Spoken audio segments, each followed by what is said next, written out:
Hi, this is Andrew from ASUS.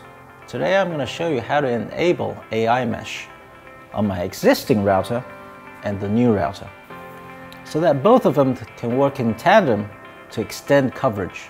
During the setup process, it's possible to connect to the router wirelessly via Wi-Fi, although I'd suggest to use an Ethernet cable to avoid connecting to the wrong hotspots inadvertently. Type in router.asus.com. From the user interface, click on the Firmware shortcut.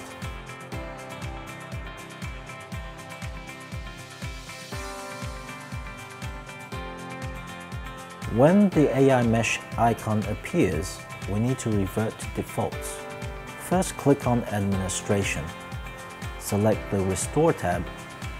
Click on Restore. Should just take a minute for it to complete.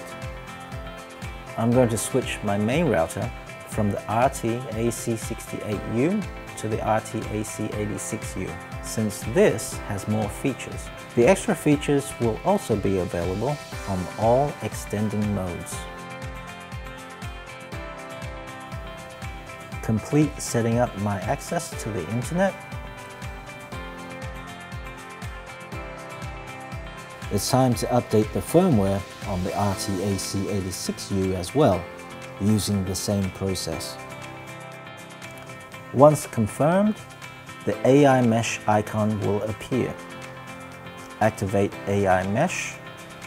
Select the RT-AC68U as the extending node. Click Apply. When the routers are synced, click OK to finish the process.